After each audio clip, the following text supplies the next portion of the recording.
Okay so hello and welcome everyone. तो आज हम कैपेसिटर देखने वाले हैं। कैपेसिटर बहुत ही मस्त चैप्टर है, फ्री का मार्क्स देने वाला चैप्टर है। हर साल 4 मार्क्स फ्री में देख जाता है। बहुत ही सिंपल कॉन्सेप्ट्स, बहुत ध्यान से करेंगे तो बहुत इजीली आपको आ भी जाएगा।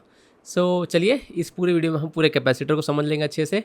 अभी तक हमने इलेक्ट्रोस्टैटिक्स देख लिया, करंट इलेक्ट्रिसिटी भी देख लिया है। अब हम कैपेसिटर की तरफ प्रोसीड करते हैं। सो बेटा कैपेसिटर का बेसिक काम क्या होता है? सब लोग ने इस चीज़ को सुना होगा। कैपेसिटर हमारा चार्ज स्टोर करने का काम करता है। कैपेसिटर को हम इस सिंबल से डिनोट करते हैं। 2 पैरेलल लाइंस रहती हैं एंड हम कैपेसिटर के यहाँ पर एक बैटरी कनेक्ट कर देते हैं। तो ये बैटरी करती क्या है? बेसिकली ये बैटरी यहाँ पर इस कैपेसिटर में चार्ज स्टोर करवाती है। अब कैसे करवाती है वो भी हम देख लेते हैं। तो होता क्या है बेसिकली, ये आप देख रहे हैं पॉजिटिव पोल है। ये पॉजिटिव पोल जो आपका दिख रहा है बैटरी का, ये क्या करता है, ये वाली जो प्लेट है, इस प्लेट से वो इलेक्ट्रॉन्स को निकालता है। और इलेक्ट्रॉन जब यहाँ इस प्लेट से निकलते हैं, वो इस बैटरी के थ्रू ट्रैवल करते करते करते करते करते करते अपनी इस राइट साइड वाली प्लेट के पास आ जाते हैं, यहाँ पर आके डिपॉजिट हो जाते हैं। तो होता क्या है कि जैसे आप इस लेफ़्ट साइड की प्लेट से इलेक्ट्रॉन निकालते हैं with the help of this battery, यहाँ पर पॉजिटिव चार्ज डिपॉजिट हो जाता है। और जितना पॉजिटिव चार्ज यहाँ पर डिपॉजिट होता है, वही चार्ज यहाँ पर नेगेटिव चार्ज बन के आ जाता है। ठीक है, सो यही चीज़ है। तो हम कहते हैं कैपेसिटर पे टोटल चार्ज Q आ गया है। हाँ, तो एक प्लेट पे पॉजिटिव क्यू रहता है, एक प्लेट पे नेगेटिव क्यू रहता है। तो कोई पूछे कि कैपेसिटर ने कितना चार्ज स्टोर किया, तो हम कहते हैं क्यू। आई होप ये बात आप समझे। तो अब आप इमेजिन कर सकते हैं कि हमने कैपेसिटर लगाया है जिसके साथ एक बैटरी है। बैटरी का पोटेंशियल लेट से हम वी कहते हैं एंड कैपेसिटर का जो कैपेसिटेंस होता है उसको हम सी कहते हैं। इस कैपेसिटेंस पे क्या होता है, कैसे होता है, उस पर हम आते हैं। तो बेसिकली ये जो कैपेसिटर हमारा चार्ज स्टोर करने काम करता है, तो क्या कहते हैं हम कि जो भी कैपेसिटर चार्ज स्टोर करता है वो डायरेक्टली प्रोपोर्शनल होता है वी के, फिर वी इज़ द वोल्टेज। तो जितनी ज़्यादा वोल्टेज होगी उतना ज़्यादा कैपेसिटर आपका चार्ज स्टोर करेगा।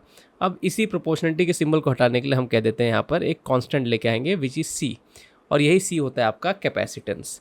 और इस कैपेसिटेंस का यूनिट होता है फराडे। ठीक है, तो सी इज़ कैपेसिटेंस एंड इसका यूनिट क्या होता है, यूनिट इज़ फराडे। अब 1 फराडे बहुत बड़ा टर्म होता है, तो आपको यूजुअली आपको माइक्रो फराड या फिर पिको फराड देखने मिलेगा। So this was one stuff जो हमें कैपेसिटर में देखना था। तो ये पूरा फंडा था कैपेसिटर का कि वो कैसे चार्ज वहाँ पर क्रिएट करता है। सो अगर कुछ बच्चे इस चीज़ को और अच्छे समझना चाहते हैं तो मैं एक और एग्जांपल देकर आपको समझाता हूँ। आप इमेजिन करिए कि आपके पास हीलियम का एटम है ना, 2 और 4। सो हीलियम एटम में क्या होगा, न्यूक्लियस में 2 प्रोटॉन हो जाएंगे, 2 न्यूट्रॉन हो जाएंगे एंड बाहर आपके 2 इलेक्ट्रॉन हो जाएंगे। प्रेजेंटली ये जो आपका हीलियम है बेटा, ये आपका न्यूट्रल है क्योंकि इस पर 2 इलेक्ट्रॉन है और 2 प्रोटॉन है, तो इट हैज़ न्यूट्रल चार्ज। अगर आप दोनों में से कोई भी एक इलेक्ट्रॉन निकाल दें, जैसे आप एक इलेक्ट्रॉन निकाल देंगे तो हो क्या जाएगा, अब इसके पास 2 प्रोटॉन है और 1 इलेक्ट्रॉन है, तो होता क्या है कि 1 प्रोटॉन का इसके पास एक्स्ट्रा हो गया है ना, तो इसीलिए हम इसको कह देंगे हीलियम +1। होप ये समझे। तो हम ये +1 चार्ज उस पर डालते नहीं है, इट्स जस्ट हम उस नेगेटिव को निकालते हैं तो उस पर एक +1 आयन जनरेट हो जाता है। तो सेम चीज़ कैपेसिटर के इस प्लेट पर होती है। तो यहाँ से जब इलेक्ट्रॉन निकलते हैं वो यहाँ पर डिपॉजिट होते हैं, तो इसके पास आपका +Q चार्ज आ जाता है एंड इस पर -Q आ जाता है। तो ओवरऑल हम कहते हैं कि कैपेसिटर पे Q चार्ज है। फाइन, आई होप ये चीज़ आप समझे हैं। अब हम कैपेसिटर का कॉम्बिनेशन देखेंगे। तो कॉम्बिनेशन ऑफ कैपेसिटर में क्या होता है आपका, जिस तरीके से आपने रेजिस्टेंस में देखा था सीरीज और पैरेलल होता है, तो वही सारी चीज़ें आती हैं। तो अब आप इस डायग्राम को देख सकते हैं कि जैसे कि आप देख रहे हैं कि हमारे पास 2 कैपेसिटर सीरीज़ में लगे हुए हैं। तो लेट्स से ये आपका C1 है एंड लेट्स से आपका C2 है। सिमिलरली अगर दोनों पैरेलल में होंगे तो इस तरीके से होंगे। तो इनका इक्विवेलेंट कैपेसिटेंस हम कैसे देते हैं, we give it by 1/C1 + 1/C2। अगर 2 है तो इतना, अगर और ज़्यादा होंगे तो 1/C3 1/C4 ऐसे ऐड करते करते हम जाएंगे, just like series and parallel. अब एक शॉर्टकट, अगर आपके पास खाली 2 ही कैपेसिटर सीरीज में है तो आप उसका equivalent direct C1 C2 divide by C1 + C2 कर सकते हैं, है ना। इन्हीं दोनों इसी को जब आप पूरा सॉल्व करेंगे तो you will get that answer. So I hope it is clear. हाँ, लेकिन अगर 2 से ज़्यादा है तो आप 1/C1 1/C2 1/C3 करके ही आपको सॉल्व करना रहेगा। So this is one thing that you have to remember. Just give me second, मैं इसको इरेज कर दूँ। हाँ, अब उसके बाद आप लोग जिन लोगों ने थोड़ा बहुत पढ़ा हुआ है वो जानते होंगे कि जब पैरेलल में होता है तब हम कहते हैं C equivalent is equal to C1 + C2। तो वहाँ रजिस्टर जो सीरीज़ में प्ले करता था, यहाँ पर कैपेसिटर आपका पैरेलल में प्ले करता है एंड वाइस वर्सा। यहाँ पर जो ये वहाँ पर जो सीरीज़ में करता था रेजिस्टेंस, वो यहाँ पर पैरेलल में, और यहाँ पर जो पैरेलल में करता है वहाँ पर सीरीज़ पर। सो दिस इज़ वन स्टफ। तो ये हो गया। अगेन सिमिलरली अगर और भी पैरेलल में होंगे तो C1 plus C2 plus C3 so on it will go up. So I hope ये समझ गए आप। अब यहाँ पर आगे हम बढ़ते हैं जिसमें हम देखेंगे कि अलग अलग कॉम्बिनेशन के सर्किट हम कैसे सॉल्व करते हैं। तो किस तरीके से हर एक कैपेसिटर पे कितना चार्ज डिपॉजिट होगा ये हम कैलकुलेट करना सीखेंगे यहाँ पर। तब आप देख सकते हैं कि लेट्स से हमारे पास 9 वोल्ट की बैटरी है और 2 सीरीज़ में लगे हुए कैपेसिटर है, 3 माइक्रोफैराड और 6 माइक्रोफैराड। सो क्वेश्चन कहेगा कि भाई चलिए बताइए कि टोटल चार्ज कितना डिपॉजिट होगा। तो अब चार्ज का आपको ध्यान रखना है। सबसे पहले एक चीज़ और यहाँ पर बता दूँ कि जो आपका सीरीज अरेंजमेंट होगा, सीरीज अरेंजमेंट में आपका चार्ज कंजर्व होता है, चार्ज सेम रहता है, सॉरी चार्ज रिमेन्स सेम। मतलब क्या, सीरीज़ में होंगे तो इस कैपेसिटर को भी उतना ही चार्ज मिलेगा जितना इस कैपेसिटर को मिलेगा। इसको आप ध्यान रखना। तो इसमें क्या फ़र्क होता है, इसमें फ़र्क होता है वोल्टेज का। तो वोल्टेज जो मिलने वाला है हर एक कैपेसिटर को और पोटेंशियल डिफरेंस जो मिलने वाला है, वोल्टेज इज़ डिफरेंट और voltage gets divided. Divided does not mean कि डिवाइड बाय 2 और डिवाइड बाय 3, इट मीन्स दोनों में बढ़ जाएगा, इक्वल बटेगा या फिर अलग अलग बटेगा, depends upon the value of capacitors. Similarly आपका क्या कहते हैं, पैरेलल में उल्टा होता है। पैरेलल में आपका वोल्टेज रिमेन सेम, जैसे वहाँ पर रूल था आपका रेजिस्टेंस में, वोल्टेज रिमेन्स सेम। एंड क्या कहते हैं कि आपका charge gets distributed, charge gets divided, दोनों में चार्ज बढ़ जाएगा। अगर इक्वल होंगे तो इक्वली बढ़ जाएगा, अनइक्वल होंगे तो अनइक्वली बढ़ेगा। उस पर हम आएंगे आगे जाकर।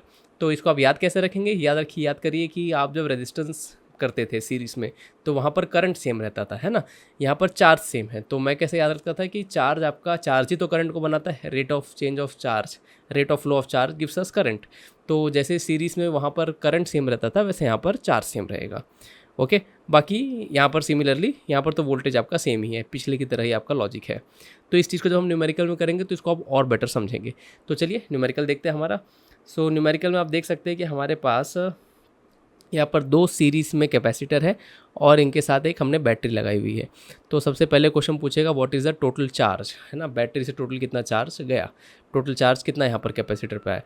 तो टोटल चार्ज करने के लिए पहले हम इसको सिंप्लीफाइड सर्किट बनाएंगे। सिंप्लीफाइड सर्किट मतलब वो सर्किट जिसमें हमारे पास एक बैटरी होगी और एक कैपेसिटर होगा, और वो कैपेसिटर क्या होगा, सी इक्विवेलेंट। तो फिलहाल सी इक्विवेलेंट आपका क्या हो जाएगा, इन दोनों का C1 C2 divide by C1 plus C2। तो 6 3 18 डिवाइड बाय 9, 18 डिवाइड बाय 9 अगर आप करेंगे, दिस विल बी क्या बोलते हैं 10 to the power of -12 and this will be 10 to the power of -6। तो that will leave us 2 micro farad. तो ये 2 माइक्रो फराड का हमारे पास क्या कहते हैं कि ओवरऑल इक्विवेलेंट कैपेसिटेंस आ गया। अब ये क्योंकि हमने इसको सिंप्लीफाई कर लिया तो हमारे पास एक बैटरी है, ओवरऑल हम कहेंगे हमारे पास एक 9 वोल्ट की बैटरी है और 2 माइक्रो फराड का आपके पास कैपेसिटर है। अब क्वेश्चन पूछता था चार्ज कितना जाएगा, तो चार्ज का फॉर्मूला हम लगा देंगे, charge is equal to C times of V। यहाँ पर C आपका C इक्विवेलेंट हो जाएगा। तो पूरे सर्किट में कितना चार्ज जाएगा, it will be 2 micro farad, micro है तो 10 to the power of -6 and voltage 9। तो आप देख सकते हैं इट इज़ 18 और 10 टू द पावर ऑफ -6 है, इसको माइक्रो लिखेंगे एंड चार्ज है तो हम इसको कूलम लिखेंगे।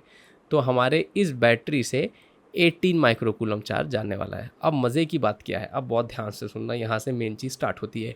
18 माइक्रो कूलम का चार्ज तो जाने वाला है बैटरी से। अब होगा क्या, अब इंडिविजुअल कैपेसिटर को किसको कितना कितना मिलेगा, तो यहाँ पर होता ये है कि दोनों कैपेसिटर्स को सेम अमाउंट ऑफ चार्ज मिलता है। तो इसको भी 18 माइक्रो कूलम मिलेगा और इसको भी 18 माइक्रो कूलम मिलेगा। इस चीज़ को आपको ध्यान रखना है। तो इस तरीके से आपको क्वेश्चन करना है। नाउ एक चीज़ कि मैंने कहा था कि सीरीज़ में आपका वोल्टेज डिवाइड हो जाता है, तो किसको कितना कितना वोल्टेज मिलेगा, तो उसको निकालने के लिए आपका जो यहाँ पर जो फॉर्मूला था Q is equal to CV, इसको आपको इंडिविजुअल कैपेसिटर पे अप्लाई करना होगा। प्रेजेंटली हमने Q is equal to CV हमने पूरे सर्किट पे अप्लाई किया है, बट यहाँ पर हमको इंडिविजुअली अप्लाई करना पड़ेगा। जैसे वहाँ पर आपका एक फॉर्मूला था कि I इज इक्वल टू, जैसे V is equal to IR, आपका क्या बोलते हैं कि करंट इलेक्ट्रिसिटी आपका फॉर्मूला था, मेजर फॉर्मूला, इसी से सारी चीज़ें रोटेट होती थी। वैसे कैपेसिटर चैप्टर में ये आपका मेन फॉर्मूला, जहाँ पर सारी चीज़ें रोटेट होंगी। तो बस अब हम इसको सॉल्व कर लेंगे। सो यहाँ पर अगर कोई पूछ दे भाई 9 वोल्ट की आपने बैटरी लगाई थी, लेकिन ये 9 वोल्ट थोड़ा इसको मिलेगा थोड़ा इसको मिलेगा, तो किसको कितना कितना मिला, तो again we can say sir Q is equal to CV हम इंडिविजुअल कैपेसिटर में लगाएंगे।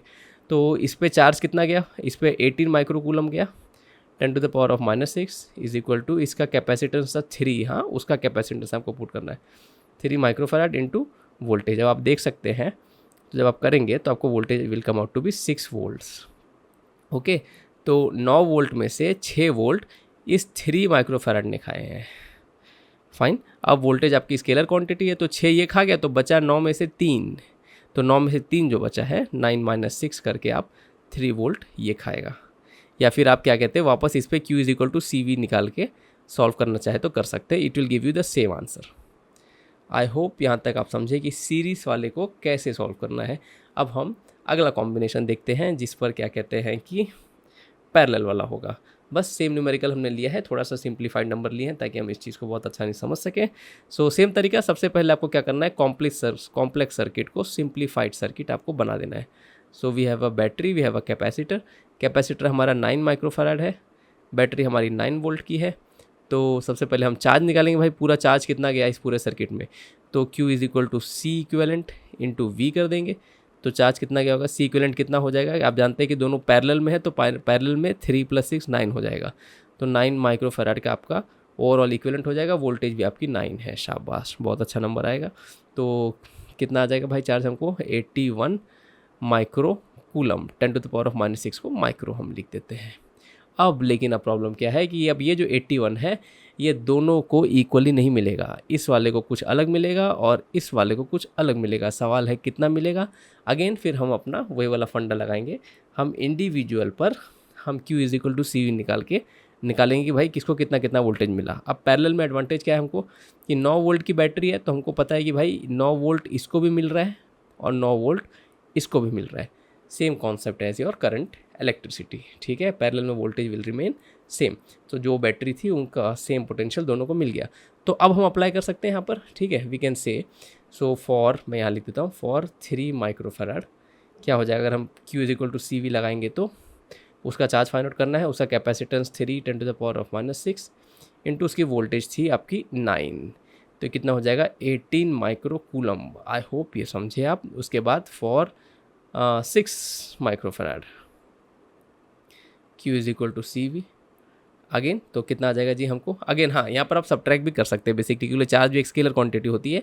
तो यहाँ पर टोटल ओवरऑल बैटरी से आपका 81 माइक्रोकूलम का चार्ज जाने वाला था, तो 18 तो ऊपर वाले को मिल गया ना, तो रिमेनिंग आप माइनस करके निकाल सकते हो, 81 माइनस 18 जितना भी आता होगा नंबर आपका।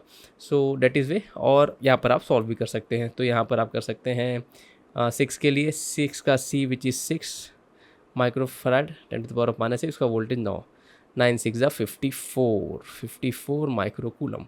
अब आप देखेंगे 18 + 54 करेंगे तो आपको बहुत प्यार से 81 यहाँ पर मिल जाएगा। क्या मैंने कुछ गलती कर दी, just give me a second. 18 19 8 करेंगे तो 82 होता है क्या, have I made a mistake, oh so sorry, correct, this is 9 3 ज़ा 27 माइक्रोकूलम। हाँ 27 + 54 करेंगे आप तो आपको 81 माइक्रोकूलम मिल जाएगा। आई होप यहाँ तक सही है। तो ओवरऑल हुआ क्या सिचुएशन में कि बैटरी से इतना चार्ज निकला विच इज़ 81 माइक्रोकूलम, और इस वाले को मिल गया 27 माइक्रोकूलम, और इस वाले को चार्ज मिल गया भाई हमारा 54 माइक्रोकूलम। आई होप यहाँ तक आप समझे हैं ओवरऑल चीज़ें। अब हम आगे बढ़ते हैं, अब हम सीरीज़ और पैरेलल दोनों को कंबाइन करके देखेंगे कि भाई क्या होगा। ये रहा हमारा क्वेश्चन। सो देखिए क्वेश्चन क्या कहता है, क्वेश्चन कहता है कि आपके पास एक सीरीज़ में आपके पास कैपेसिटर है, जो सीरीज़ अरेंजमेंट है कैपेसिटर का 3 माइक्रोफैराड का, वो 4 और 6 के पैरेलल अरेंजमेंट के साथ सीरीज़ में है ना। क्या कह रहा हूँ मैंने कहा कि 4 और 6 का ये पूरा एक कैपेसिटेंस जो भी होगा वो इसके साथ सीरीज़ में है ना। तो मैं ज़रा इसको इरेज कर दूँ, बहुत कॉन्फिडेंस में मैंने ड्रॉ तो कर दिया, फिर मुझे इसको, अरे वाह शाबाश, है ना। सो अब हम करेंगे कैसे इसको, तो पहले तो पूरे सर्किट का इक्विवेलेंट निकालेंगे, सिंप्लीफाइड सर्किट करेंगे। तो सिंप्लीफाइड सर्किट में क्या होगा आपके पास बस एक इक्विवेलेंट होगा और एक बैटरी होगी आपकी। तो एक इसका C इक्विवेलेंट होगा और बैटरी हमारी क्या बोलते हैं 13 वोल्ट की है। तो C इक्विवेलेंट आप कैसे निकालेंगे, पहले इन दोनों का C इक्विवेलेंट निकालेंगे, फिर उसको इसके साथ कर देंगे। तो मैं अगर इसको और सिंप्लीफाई करके बना के दिखाऊँ आपको, तो एक ये हो जाएगा 3 माइक्रोफैराड, फिर एक C इक्विवेलेंट आपका इसके आएगा, C इक्विवेलेंट 1 बोल देते हैं इसको हम, which is equivalent of 4 and 2 microfarad capacitor, और यहाँ से आपके ये आ जाएगा, है ना। अब C इक्विवेलेंट 1 हम निकाल सकते हैं यहाँ पर। C इक्विवेलेंट 1 कितना हो जाएगा, दोनों पैरेलल में है तो 4 + 2, तो डेट इज़ 6 माइक्रोफैराड। तो हो गया कि ये बाद में ये जो आपका 3 और ये जो 6 है ये दोनों आपस में सीरीज़ में है। तो अगर ये दोनों सीरीज़ में है तो फाइनली जब इनका जब सी इक्विवेलेंट निकलेगा हमारा, इसको मैं सी इक्विवेलेंट ही बोलता हूँ, उसको सी इक्विवेलेंट 1 बोला था, तो this is C equivalent and this is our battery 13 volt की। तो ये वाला C equivalent, final C equivalent कितना आ जाएगा, this two will get added straight forward, है ना। तो आपको ये नंबर कितना मिल जाएगा, अच्छा sorry again I am so sorry, ओ नहीं हम सही कर रहे हैं, so sorry actually I got little bit confuse. ठीक है, सो अब यहाँ पर क्या है बेटा आपके पास, ये दोनों सीरीज़ में है ना, तो इन दोनों का क्या बोलते हैं इक्विवेलेंट क्या हो जाएगा, 6 3 ज़ा 18 डिवाइड बाय 6 + 3। ओके, तो 6 3 ज़ा आपका 18 हो जाएगा एंड 6 + 3 आपका 9 हो जाएगा। ओवरऑल आप करेंगे तो आपको आएगा 2 माइक्रोफराड। सो इस पूरे के पूरे सर्किट में, इस पूरे के पूरे सर्किट को जिसको जब हमने सॉल्व किया तो हमको मिलता है भाई कि हमारा जो इक्विवेलेंट, फाइनल इक्विवेलेंट है डेट इज़ 2 माइक्रोफराड। अब क्वेश्चन पूछेगा कि भाई चलो बताओ कितना, क्या बोलते हैं कि करंट कितना चार्ज गया आपका, है ना। सो चार्ज के लिए हम लगा सकते हैं अब Q = C equivalent into V। तो C इक्विवेलेंट हमारा कितना था भाई, 2 माइक्रोफराड था इंटू V आपका 13 वोल्ट था। तो आप देख सकते हैं 26 माइक्रोकूलम। अब यहाँ से मज़ा आना स्टार्ट होगा। अब 26 माइक्रोकूलम तो पूरा निकला हुआ है, कुछ इसको मिलेगा कुछ इसको मिलेगा, लेकिन अब आप इस चीज़ को बहुत ध्यान समझना, ये जो 3 माइक्रोफराड है और ये जो 4 और 2 माइक्रोफराड का सर्किट ये है, ये दोनों आपस में सीरीज़ में है ना। तो होगा क्या कि ये जो 26 माइक्रोफराड जो हमको आंसर आया है ना, ये पूरा का पूरा 26 माइक्रोफराड इसको मिल जाएगा और ये पूरा का पूरा 26 माइक्रोफराड इन दोनों, ये 4 और 6 के सिस्टम को भी मिल जाएगा। लेकिन प्रॉब्लम क्या होगा, जैसे इनके सिस्टम को मिलेगा ये 2 पार्ट में डिवाइड हो जाएगा। मतलब क्या, 4 माइक्रोफराड को कुछ अलग मिलेगा एंड 2 माइक्रोफराड को कुछ अलग मिलेगा। लेकिन जब आप दोनों का टोटल करेंगे तो वो आपको 26 ही होगा। इस चीज़ को बहुत बहुत बहुत ध्यान से सुनना है आपको, है ना, बहुत ध्यान से समझना है। क्यों ऐसा हो रहा है, क्योंकि ये और ये पूरा आपस में सीरीज़ में है, ठीक है। तो इसीलिए इसको जितना चार्ज मिलेगा उतना ही चार्ज इस पूरे को भी मिलेगा, because charge should remain same. अब ये दोनों आपस में पैरेलल में है तो इनके अंदर जाके वो चार्ज आगे जाके सेपरेट ज़रूर हो जाएगा। So this was the concept. मैं जस्ट थोड़ा बहुत जो हमने किया है उसको साफ कर दूं। Yes, so now let's calculate. तो अब आप जानते हैं बाकी सारी चीज़ें आई थिंक हो गई यहाँ पर। So we can calculate further and we can write here. So for 4 microfarad, बस बाकी चीज़ें आप जानते हैं कैसे करने हैं। हमको चार्ज निकालना है तो Q = C × V। तो उसका C था 4 माइक्रोफराड 10⁻⁻6 इंटू उसका वोल्टेज। हाँ, अब वोल्टेज कितना मिलेगा, तो आप देखो यहाँ पर बच्चे अटक सकते हैं कि 13 वोल्ट तो पूरा बैटरी का वोल्टेज था, ध्यान दीजिएगा। तो उसमें से 13 में से क्या बोलते हैं कि ultimately this and this system are in series ना, तो पूरा का पूरा 13 यहाँ पर जाने वाला नहीं है। तो कुछ 13 में से कुछ पार्ट आपका ये 3 माइक्रोफराड वाला खाएगा। तो कितना खाएगा, तो पहले वो हमको निकालना पड़ेगा। तो ये 3 वाला कितना खाएगा, तो हम Q = CV लगा के निकाल सकते हैं। तो ये चार्ज खा रहा था 26 माइक्रोफराड माइक्रोकूलम। सो = C, इसका कैपेसिटेंस था 3 माइक्रोफराड इंटू इसकी वोल्टेज, है ना। तो यहाँ से आपको वोल्टेज निकालना है कि भाई ये वोल्टेज कितना खा रहा है। तो जब आप इसको करेंगे तो वोल्टेज की वैल्यू हमको कितनी आ जाएगी, 26/3 कितना होता है, 8 3 ज़ा 24 20, है ना, 6। तो डेट इज़ क्या बोलते हैं 6 ज़ा 18 20, हाँ 8.66 वोल्ट। समझे आप, इसका मतलब ये हो गया कि ये जो आपका 3 माइक्रोफराड है ये आपका 8.66 वोल्ट खाने वाला है ना। This is what you have to remember, this will eat 8.66 volt. अब रिमेनिंग आपका बचा कितना, रिमेनिंग आपका जितना भी बचता है बेटा वो पूरा का पूरा ये दोनों को इक्वली मिल जाएगा, ये जो 2 और 6 है इन लोग को।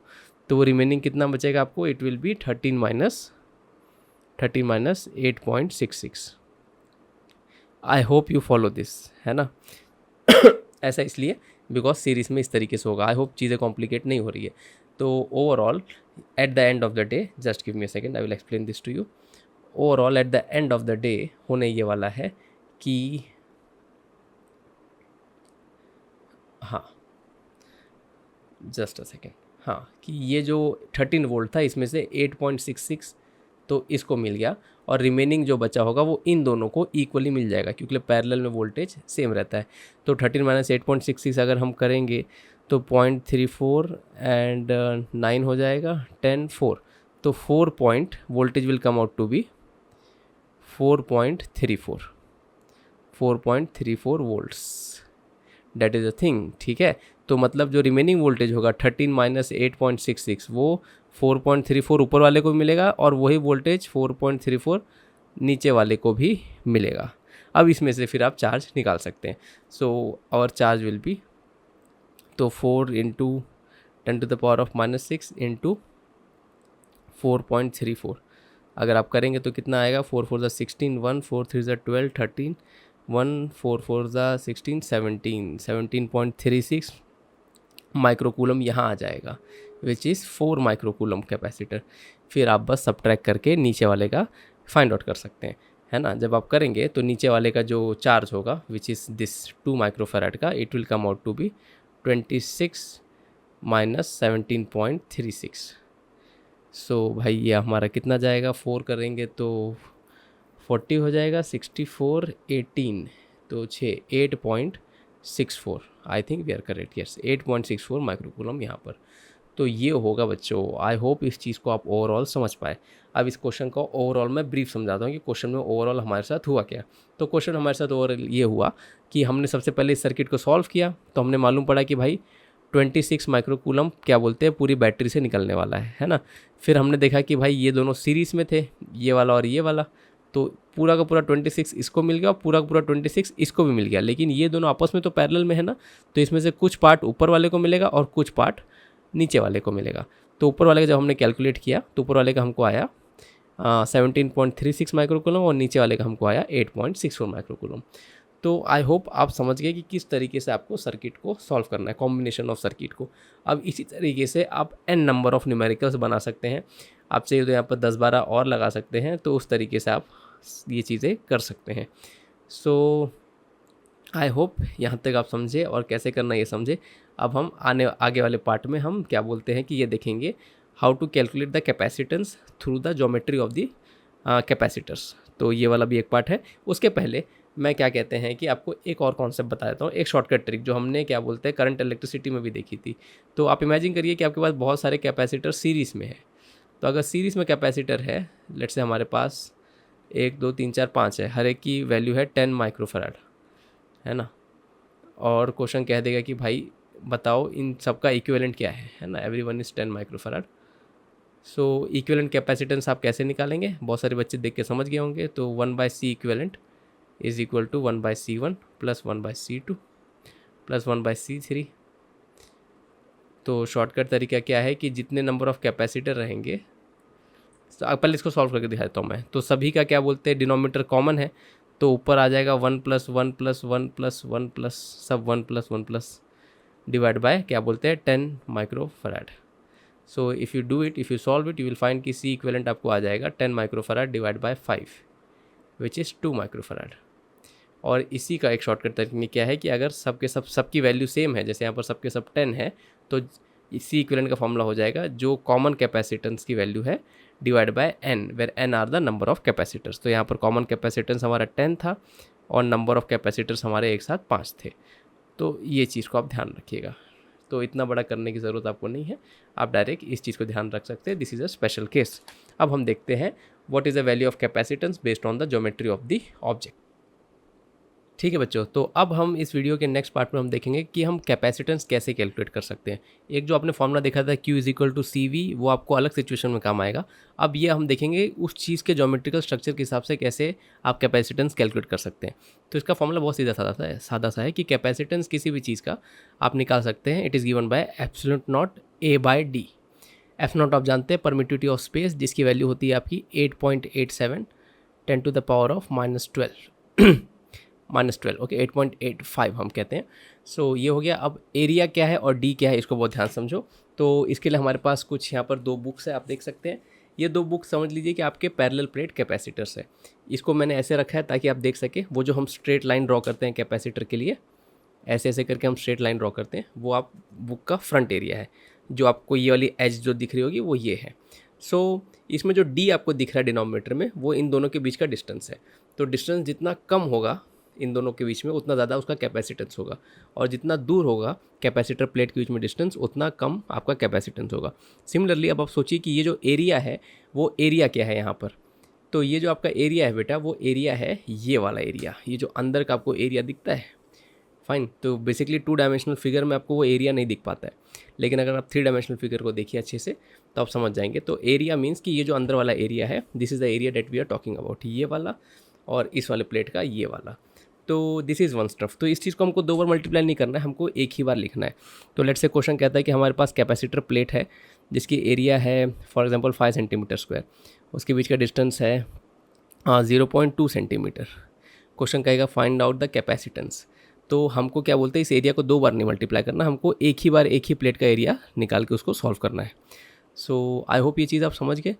तो चलिए अब इसके ऊपर कुछ न्यूमेरिकल भी देख लेते हैं लगे हाथों। तो देखिए क्वेश्चन क्या कहता है, in a parallel plate capacitor with air between them, so each plate has an area of 6 10 to the power of -3 meter square and the distance between the plate is 3 mm। तो हमें दे के रखा है कि उसने एरिया, हर एक plate का area ध्यान रखिएगा, 10 to the power of -3 meter square है, एंड डिस्टेंस कितना दोनों में, 3 mm, 3 10 to the power of -3 meter हो जाएगा। Calculate the capacitance of the capacitor. तो बस सिंपली हमें कर देना इसको substitute, FC is equal to ε0A/d। जब आप सारी की सारी वैल्यू पुट कर देंगे और आंसर निकालेंगे तो आपको इसका आंसर मिल जाएगा। एरिया पुट कर सकते हैं 6 10 to the power of -3 divide by आपका डी था 3 10 to the power of -3। जब आप इस चीज़ को सॉल्व करेंगे तो आपको एक बहुत ही प्यारा सा आंसर आ जाएगा, विच इज़ 17.7 पिकोफैराड। अब ध्यान रखना, आपको आंसर पिकोफैराड में दिया है। पिकोफैराड मतलब क्या होता है, वो जो पी लिखा है, वो जो पी होता है that is 10 to the power of -12, तो उसके टर्म में आपको आंसर आएगा। अभी तक आपने माइक्रो में देखा होगा, एंड तो इसका आंसर पिको में आएगा। नेक्स्ट वाला पार्ट का भी आंसर हमको मिल चुका है, जिसमें आपको चार्ज निकालना है, जिसको आप सिंपली निकाल सकते हैं। नेक्स्ट पार्ट क्वेश्चन कहता है, if this capacitor is connected with 100 volt supply, what is the charge on the plate. तो लेट्स से कि हमने क्या किया, इस कैपेसिटर प्लेट को एक आपके बैटरी से कनेक्ट कर दिया जिसकी पोटेंशियल 100 वोल्ट है, एंड कैपेसिटेंस अभी भी हमने निकाल दिया है 17.7 पिकोफैराड। बस आपका बचपन वाला formula Q is equal to CV को आप अप्लाई कर सकते हैं, एंड डायरेक्टली एक स्टेप में आप इसका आंसर निकाल सकते हैं। तो Q इज इक्वल टू आपका C जो था 17.7 picofarad 10 to the power of -12 into volt is 100। तो यहाँ पर बस थोड़ा सा कॉशियस होकर हमें सॉल्व करना है, that is 1.77 10 to the power of -9 coulomb. ये आपको आंसर आ जाएगा। आई होप ये वाली चीज़ आप समझे हैं। अब इसी के साथ हम अगले क्वेश्चन पे मूव कर जाते हैं। तो नेक्स्ट क्वेश्चन देखिए, यहाँ पर क्या है कि हमारे पास सर्कुलर प्लेट्स है। तो क्वेश्चन देखिए किस तरीके से है, ये SC वर्मा सर की बुक का क्वेश्चन है। The plates of parallel plate capacitor are made of circular disc, मतलब सर्कुलर। अभी तक आप एक क्या देखते थे, अभी तक आप एक रेक्टेंगुलर शेप देखते थे, अब वो सर्कुलर है। आप ऐसे, मैं 3 डायमेंशनल फिगर आप ऐसे इमेजिन कर सकते हैं, है ना। तो इस तरीके से दोनों अगल बगल रखे हुए हैं, दोनों डिस्क। आपने ऐसा जो डिस्क जॉकी पर डिस्क देखा होगा उस टाइप का। तो उनका रेडियस आपको दे के रखा है, विच इज़ क्या बोलते हैं कि हमारा 5 सेंटीमीटर, दोनों का रेडियस 5 सेंटीमीटर ईच है। If the separation between the plate is 1 mm, I hope इस चीज़ को भी इमेजिन कर पा रहे हैं। The distance between them is 1 mm, 1 10 to the power of -3 meter. Question कहता है व्हाट इज़ द कैपेसिटेंस, कैसे बताएंगे, सेम तरीका ε0A/d। तो कॉन्सेप्ट वही लगेगा बेटा, चाहे शेप कोई भी हो। अगर रेक्टेंगल होगा तो हम रेक्टेंगल का एरिया बोलेंगे, सर्कल है तो सर्कल का एरिया बोल देंगे। तो इसी तरीके से 8.85 10 to the power of -12 into आपका एरिया कितना सर्कल, तो पाई r² आपका आ जाएगा। तो r² 5 10 to the power of -2 into 5 10 to the power of -2। मैं ऐसा लिखना ज़्यादा प्रेफर करता हूँ क्योंकि चीज़ें उसमें कैंसिल हो जाती हैं। सो 1 10 to the power of -3 आपका डिस्टेंस हो जाएगा। जब आप इस चीज़ को अगेन सॉल्व कर लेंगे तो आपको आंसर आएगा एक अच्छा खासा, which is 69.5 picofarad. I hope यहाँ तक आप समझे हैं। So this was all about how you will calculate capacitance with respect to area and the distance between the capacitance. I hope मैं इस चीज़ को आपको अच्छे समझा पाया हूँ। अब हम नेक्स्ट चीज़ को देखते हैं। अगला कॉन्सेप्ट जो हम देखने वाले हैं वो है energy store in a capacitor. तो बेसिकली होता क्या, जब कैपेसिटर में चार्ज चल जाएगा तो उसके अंदर कुछ एनर्जी भी स्टोर हो जाती है, क्योंकि चार्ज आपका एक एनर्जी है, it's a form of energy. कहीं भी अगर चार्जेस रहेंगे तो वहाँ पर पोटेंशियल एनर्जी आपकी डेवलप हो जाती है। सो होता क्या है बेटा यहाँ पर कि आपकी जो एनर्जी है उस एनर्जी का फॉर्मूला हम देते हैं सिंपली ½ CV² से। सो बेसिकली C क्या है, V क्या है, C is the capacitance, V is the voltage. तो जो आपने वोल्टेज अप्लाई की है एंड जो भी उसका कैपेसिटेंस होगा उसके हिसाब से उसके अंदर कोई पूछ दे कि भाई चलो बता दो कितना एनर्जी स्टोर हो गया है, है ना। कुछ टाइम बाद जब इसमें चार्ज हो जाएगा, चार्ज होने के साथ साथ एनर्जी स्टोर हो जाएगी, तो this will be half CV²। अच्छा, कोई आपको पूछ दे इस एनर्जी का नेचर क्या है, तो हम कहेंगे it is a potential energy. इसको आपको ध्यान रखनी है। अब उसके बाद क्या कहते हैं कि इस फॉर्मूले में थोड़ा वैरायटी क्रिएट कर सकते हैं। अब आपको एक बहुत ही अच्छा सा आपका एक पुराना महान फॉर्मूला पता है, that charge is equal to CV। तो हम यहाँ पर क्या करेंगे, एक एक टर्म को सब्स्टिट्यूट करके इसमें दो और वेरिएशन हम क्रिएट कर सकते हैं। तो सबसे पहले वोल्टेज को सब्स्टिट्यूट करके देख लेते हैं। तो अगर हम वोल्टेज को सब्स्टिट्यूट कर देंगे Q/C से, तो इसी फॉर्मूले में अगर हम वोल्टेज को सब्स्टिट्यूट कर दें तो हमें एक नया फॉर्मूला मिल जाएगा। नया फॉर्मूला हमें क्या मिल जाएगा, that E is equal to half into C into V²। V की जगह पर हम लिख देंगे Q²/C²। आई होप ये चीज़ आप समझे। तो E is equal to half into Q²/C। ये भी एक आपका सेकंड फार्मूला जो आपको ध्यान रखना है। First formula is this. ये सारे फार्मूलेस आप यूज़ कर सकते हैं डिपेंडिंग अपॉन सिचुएशन कि आपको क्या दिया है क्या नहीं दिया है। So that is one stuff. अब लास्ट वेरिएशन आप खुद भी क्रिएट कर सकते हैं। अब यहाँ पर हम C को सब्स्टिट्यूट कर देंगे। तो अगर आप C को सब्स्टिट्यूट कर देंगे तो आपको फॉर्मूला क्या बन जाएगा, C is equal to Q/V बन जाएगा। Yes, correct. तो यही जो हमारा फर्स्ट फॉर्मूला है, इसमें जब हम C को सब्स्टिट्यूट कर देंगे, that we say E is equal to half CV²। C की जगह पे हम Q/V लिख देंगे जब, इंटू V², है ना। मैंने क्या किया, इसी फॉर्मूले में जो हमारा C है उसी जगह पे Q/V लिख दिया। तो आप देख सकते हैं आपको एक और फॉर्मूला मिल जाएगा, that energy is equal to half into Q into V। बस इतना ही आपको ध्यान रखना है। तो किसी चीज़ को आपको रट्टा नहीं मारना है। मैं बेसिकली क्या करता हूँ, ये फर्स्ट फॉर्मूला मैं ध्यान रखता हूँ, हाफ CV²। बाकी फॉर्मूले आप प्रैक्टिस करते करते आ जाएंगे। तो ये दोनों के दोनों फॉर्मूला बेटा आपके एक ही चीज़ से निकले हुए हैं, that is a main formula. And इस तरीके से तो ये भी एक चीज़ कैपेसिटर में आपको हमेशा पूछते रहता है, चलो भाई बताओ कितनी एनर्जी स्टोर हुई। तो इसी के बेसिस पे कुछ न्यूमेरिकल देखते हैं। सो देखिए न्यूमेरिकल क्या कह रहा है कि we have a 12 picofarad capacitor which is connected with a 50 volt battery. Just give me a second. So ये हमारा क्या बोलते हैं 12 पिकोफैराड का कैपेसिटर है, 10 टू द पावर ऑफ -12 है पिको, एंड वोल्टेज आपकी 50 वोल्ट की है। क्वेश्चन आपसे कहता है how much electrostatic energy is stored. तो एनर्जी इज इक्वल टू आप हाफ CV² कर सकते हैं डायरेक्टली यहाँ पर। तो half into capacitance 12 10 to the power of -12 into V² 50 का स्क्वायर, 50 इंटू 50 लिख देंगे, ज़्यादा बेटर होगा। जब आप पूरा इसको सॉल्व कर देंगे you will get this answer is this 15 nano joules. ठीक है, तो 15 into 10 to the power of -9। कोई हार्ड एंड फास्ट रूल नहीं है कि आपको नैनो के टर्म्स में आंसर बताना है। इट्स जस्ट आपको किसी भी टर्म में है, बस आपको वो आना चाहिए कि ऑप्शन के हिसाब से आप एग्जाम में उसको कन्वर्ट कर सकें। ठीक, तो इसी चीज़ को वो हो सकता है कि वो ऐसे भी लिख सकता था कि अगर आप ऊपर नीचे क्या बोलते 1000 100 से मल्टीप्लाई कर दे फॉर एग्जांपल, या फिर आप 1000 से मल्टीप्लाई कर दे, तो हो सकता है कि आपको answer 10 to the power of -9 में आए, लेकिन वो ऑप्शन में कुछ अलग दे। लेट्स से ऊपर नीचे हम 1000 से मल्टीप्लाई कर देते हैं, तो नीचे से जब मल्टीप्लाई कर देंगे तो ये 10 टू द पावर ऑफ -9, अब ये ऊपर जाके आपका हो जाएगा 10 टू द पावर ऑफ -12। ठीक है, अब यही चीज़ को हम बोल देंगे 15,000 पिको जूल्स। तो बस आपको ये आना चाहिए कि आपको जो भी आंसर आ रहा है आपको ऑप्शन के हिसाब से उसको कन्वर्ट करना आना चाहिए। So this is how we calculate the energy store in the capacitor. अगला चीज़ हम देख लेते हैं। नेक्स्ट क्वेश्चन कहता है अ 600 picofarad capacitor is charge with 200 volt supply. अब ये एक बहुत ही फेमस टाइप का एग्जांपल है। ये इतना सरल नहीं है, इसमें एक नया टाइप का कॉन्सेप्ट आता है, इसको बहुत ध्यान से सुनना। और ये हरदम आपको मेंस नीट के पेपर में कहीं ना कहीं आपको दिखते रहेगा, अपनी शक्ल दिखाते रहेगा। सो क्वेश्चन देखिए किस तरीके से प्रोसीड करता है। तो क्वेश्चन कहता है we have a 600 picofarad capacitor which is charge with 200 volt supply. So draw कर लेते हैं थोड़ा सा। फिजिक्स में हमेशा आप डायग्राम ड्रॉ करिए, हाँ, क्योंकि डायग्राम ड्रॉ करने से दिमाग चलता है। क्योंकि टीचर हमेशा डायग्राम बना कर आते हैं, क्योंकि मैक्सिमम बच्चों की प्रॉब्लम यही होती है कि वो डायग्राम नहीं बनाते हैं। हर छोटी छोटी चीज़ का आप डायग्राम बनाने की हैबिट डालिए, unless you master that thing. So ये हो गया। It is then disconnected. तो पहले हमने इसको क्या कहते हैं कि बैटरी से कनेक्ट कर दिया। अब बैटरी से कनेक्ट करने के बाद क्या हो जाएगा, इसके अंदर चार्ज स्टोर हो जाएगा।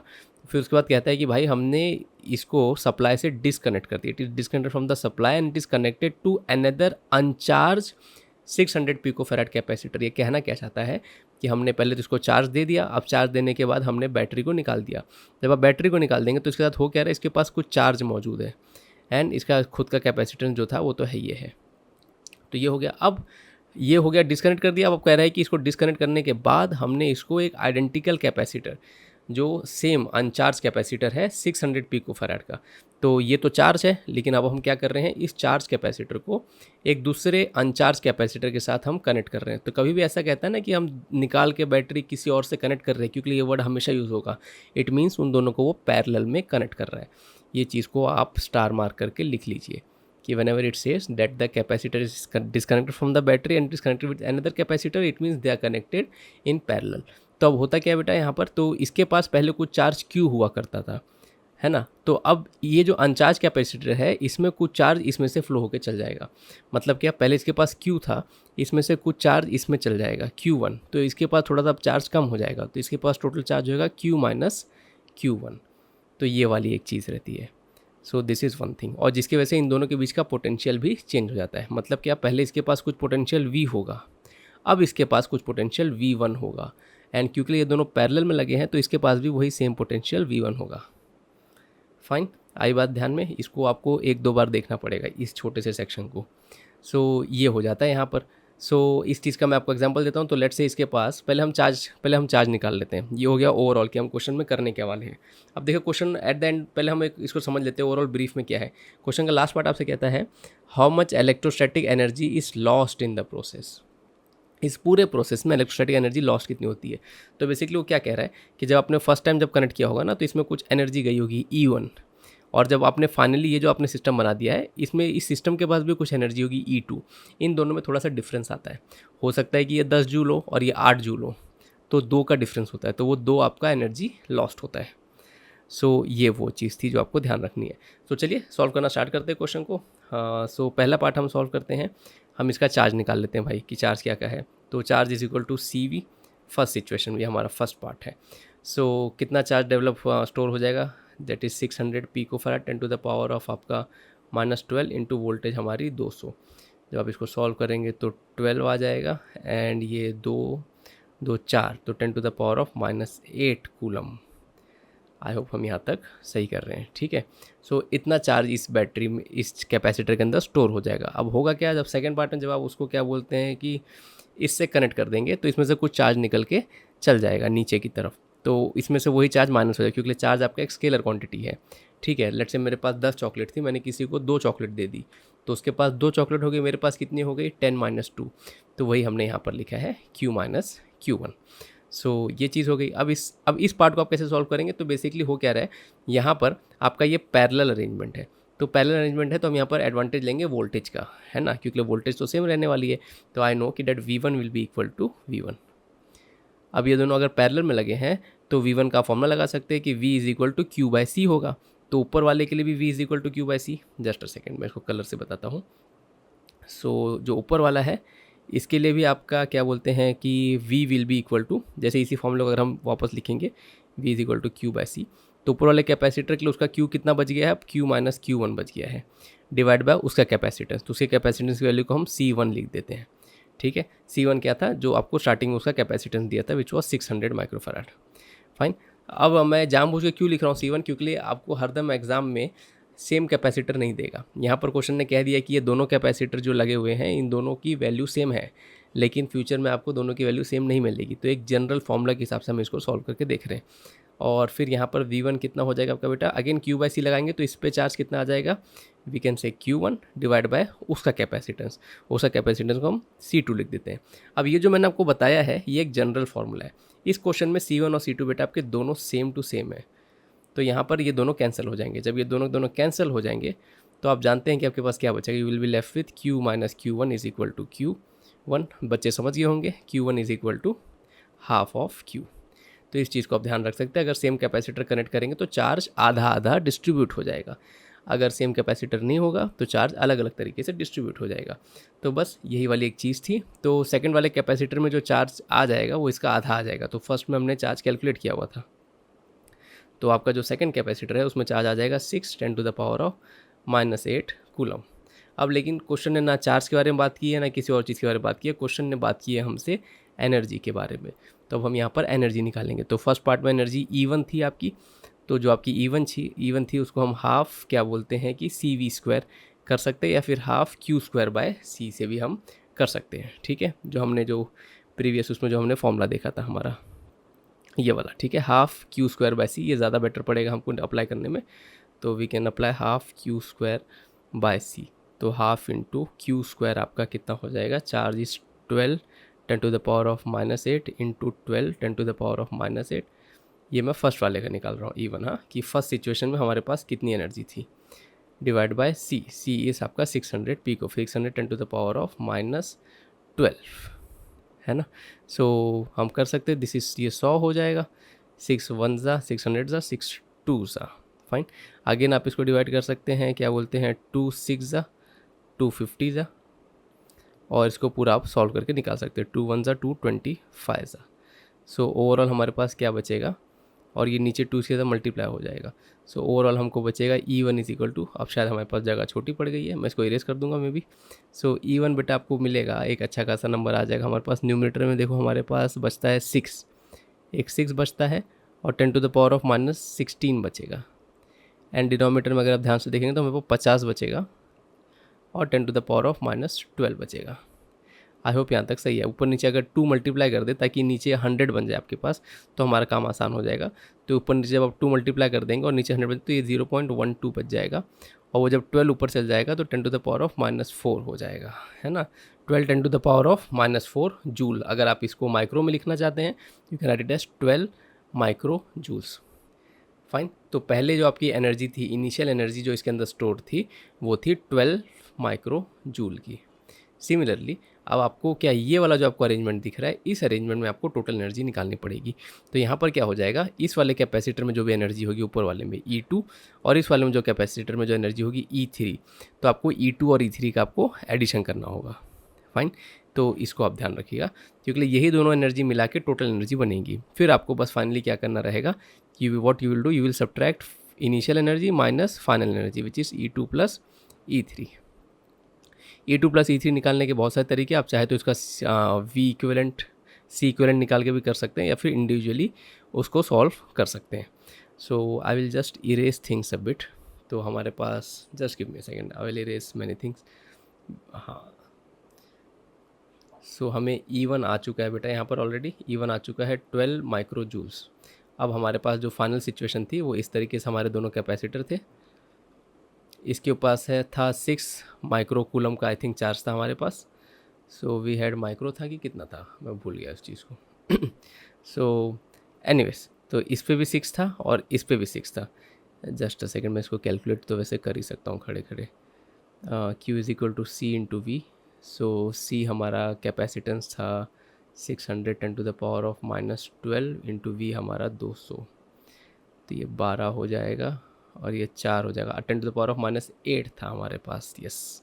तो इसके पास 6 10⁻⁻8 है, इसके पास 6 10⁻⁻8 है, फाइन। तो ये आपका चार्ज हो गया, और दोनों के बीच में पोटेंशियल आपका सेम रहेगा। पोटेंशियल पे हम नहीं जाते हैं, पोटेंशियल निकाल सकते हैं अगेन आप, लेकिन हम क्या बोलते हैं यहाँ पर, इसका कैपेसिटेंस की वैल्यू से हम निकाल लेंगे। तो इसका चार्ज को हम Q2 बोलते थे, इसके चार्ज को हम Q3 बोलते थे, दोनों सेम ही है। और इसका कैपेसिटेंस 600 पिकोफैराड, और इसका भी कैपेसिटेंस 600 पिकोफैराड।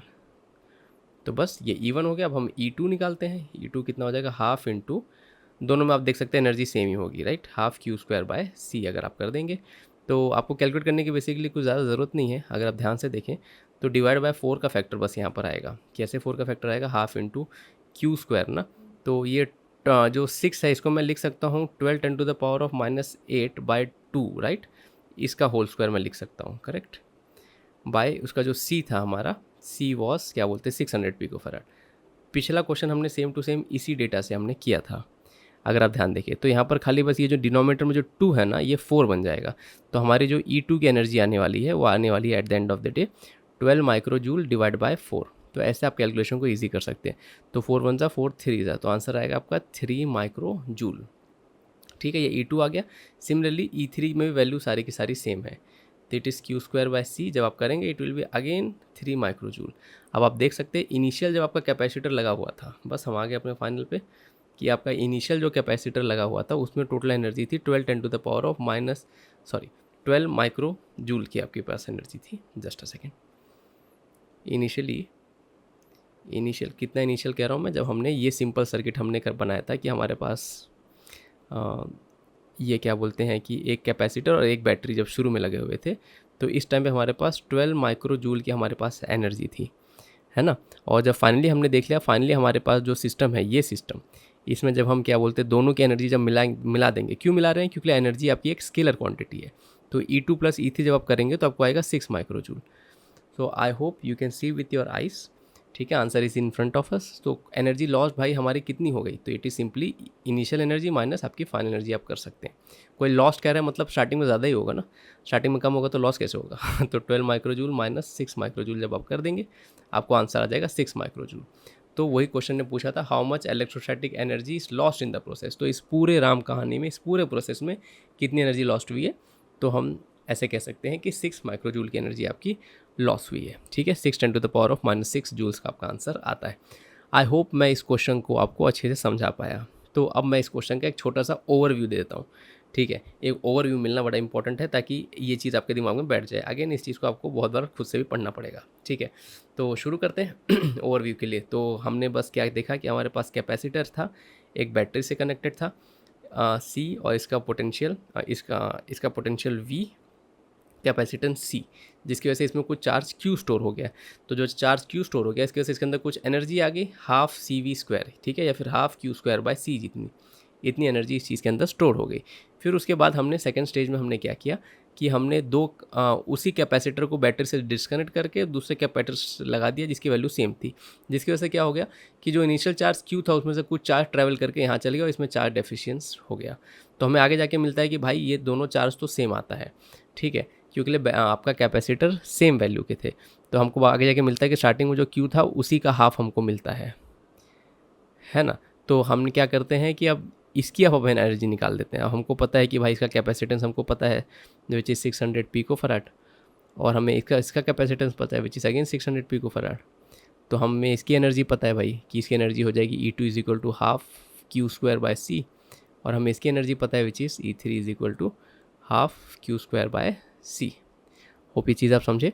तो फाइनली बेटा आपका क्या हो जाएगा, आपका जब आप टोटल एनर्जी निकाल देंगे कि भाई तू मुझे बता तेरे पास टोटल कितनी एनर्जी है, तो हमें इसका आंसर मिला था 6 माइक्रो जूल, ठीक है। दोनों का 3 आया था, और यहाँ पर जो हमने किया था वो 12 माइक्रो जूल आया था। तो रिमेनिंग आपकी एनर्जी यहाँ पर लॉस्ट हो जाती है which is E1 - E2 + E3।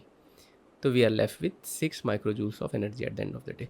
I hope ये क्वेश्चन समझा, बहुत बहुत बहुत बहुत बहुत इंपॉर्टेंट था, ठीक है। हमेशा रंग बदल के, भेस बदल के आते रहता है। हाँ, thank you for staying till the end with this question. अभी और भी चीज़ें पढ़नी है। तो अब हम एक नए कॉन्सेप्ट की तरफ बढ़ते हैं, उसका नाम है डाइलेक्ट्रिक कांस्टेंट। तो बेसिकली डाइलेक्ट्रिक मटेरियल होता क्या है, ये एक इंसुलेटर टाइप का मटेरियल होता है। तो हम करते क्या है, बेसिकली आपने देखा था कि हमारा एक कैपेसिटर था जिसका कैपेसिटेंस लेट से C है। तो क्वेश्चन अब कहेगा कि इस कैपेसिटर के बीच में, इसके बीच में हम एक डाइलेक्ट्रिक मटेरियल इंट्रोड्यूस कर देते हैं। तो हम इसको इस तरीके से ड्रॉ करते हैं। तो कोई भी ऐसे ड्रॉ रहेगा मतलब बीच में एक डाइलेक्ट्रिक मटेरियल है। तो उस डाइलेक्ट्रिक मटेरियल का कुछ कांस्टेंट होता है, उसकी कुछ कांस्टेंट वैल्यू होती है, उसको हम K कहते हैं। तो डाइलेक्ट्रिक इंट्रोड्यूस करने से होता क्या है कि कैपेसिटर का जो कैपेसिटेंस है वो चेंज हो जाता है। तो आप सपोज कर लीजिए कि ओल्ड पुराना कैपेसिटेंस C था, तो डाइलेक्ट्रिक मटेरियल डालने के बाद उसका जो कैपेसिटेंस हो जाता है वो K टाइम्स ऑफ C हो जाता है।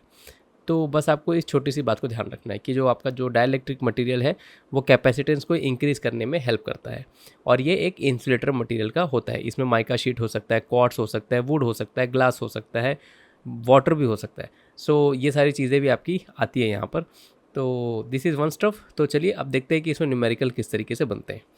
सो देखिए क्वेश्चन क्या कहता है, we have a capacitor stores 50 microcoulomb charge when connected across a battery. तो आपके पास कोई भी एक रैंडम कैपेसिटर था, आपने इसके अंदर एक बैटरी से कनेक्ट कर दिया। बैटरी की वोल्टेज क्या आती है हमको कुछ पता नहीं है, लेकिन उसके बाद कनेक्ट करने के बाद क्या हो गया कि इसके अंदर 50 माइक्रोकूलम का चार्ज स्टोर हो गया है।